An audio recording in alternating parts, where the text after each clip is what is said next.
시청자 여러분 안녕하십니까? VOA 뉴스입니다. 미국이 북한의 심각한 인권 유린과 침해 문제로 최룡해 노동당 부위원장 등 북한 정권 핵심 인물 3명을 제재 대상에 올렸습니다. 미국은 북한 정권의 인권과 자유 침해를 비난해왔다면서 전 세계 인권 유린자들에 대한 조치를 계속 취할 것이라고 경고했습니다. 김칸희 기자의 보도입니다. 미국 재무부 해외자산통제실은 북한의 지속적이고 심각한 인권 침해와 검열에 대응하는 조치라며 북한의 최룡해 노동당 중앙위원회 부위원장과 정경택 인민보안상, 박광호 선전선동부장 등 3명을 제재 대상에 추가했습니다. 특히 최룡해 부위원장은 당과 정권, 군을 통솔하는 2인자이며 당 조직 지도부장으로 검열 정책과 주민들의 정치 문제를 통제했다고 지적했습니다. 정경택 인민보안상은 검열 활동 악용의 핵심이며 박광호 선전선동부장은 언론과 표현의 자유를 억압 관리해왔다고 밝혔습니다. 스티브 무누신 재무장관은 성명을 통해 미국은 북한 정권의 명백하고 심각한 인권 침해와 기본적 자유 침해를 비난해왔다면서 전 세계 인권 유린자들에 대한 조치를 계속 취할 것이라고 경고했습니다. 전문가들은 비핵화 협상이 진행돼도 북한 인권에 대한 미국의 입장을 분명히 한 것이라고 분석했습니다. You're not going to get a free pass on human rights, or you're not going to hold denuclearization hostage to human rights.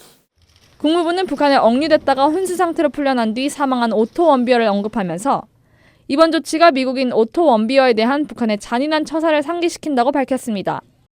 또 원비어가 살아있다면 지난 12일 24살이 됐을 것이며 그의 가족들은 여전히 슬퍼하고 있다고 지적했습니다. VOA 뉴스 김칸입니다. 이런 가운데 미 국무부는 세계 인권 선언의 날 70주년을 맞아 북한 정권의 인권 탄압 문제를 정면으로 지적했습니다. 북한에서는 외국 방송을 청취하는 것만으로 사형당할 수 있다면서 북한은 여전히 세계 최악의 인권 탄압 국가라고 비판했습니다. 박승혁 기자입니다. 국무부가 북한의 심각한 인권 탄압과 검열이란 제목의 보고서를 통해 북한 정권의 표현과 소통 침해 사례를 적시했습니다. 해외 방송 주파수가 잡히는 TV나 라디오를 갖고만 있어도 처벌 대상이며 북한 정권의 지침과 다르게 보도하는 매체나 외국 방송을 듣는 주민은 임의로 처벌되거나 사형까지 받을 수 있다고 비판했습니다. 국무부는 이어 성명을 통해 북한은 여전히 세계 최악의 인권 탄압국이라고 비판했습니다. 또 이번 보고서는 인권 탄압 책임자를 직접 거명하는 미국 정부의 지속적 노력의 결과라고 밝혔습니다.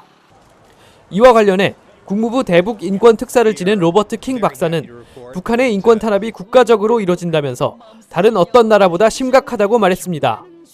It is willfully the worst human rights violator. This is not the result of a poor government or a government that doesn't have control of certain parts of the country.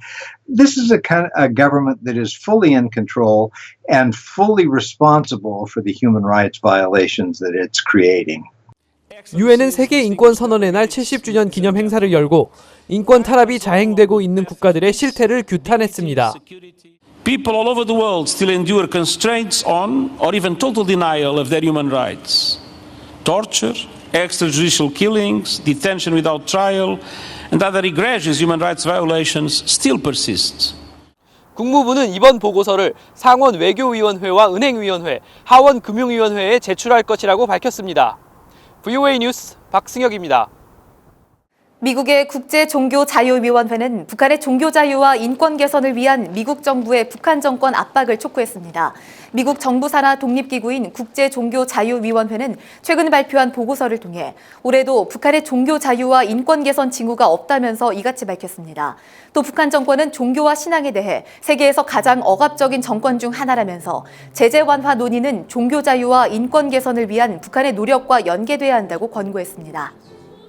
세계 인권선언 70주년을 맞아 서울에서 북한 정권의 인권 침해를 규탄하는 토론회가 열렸습니다.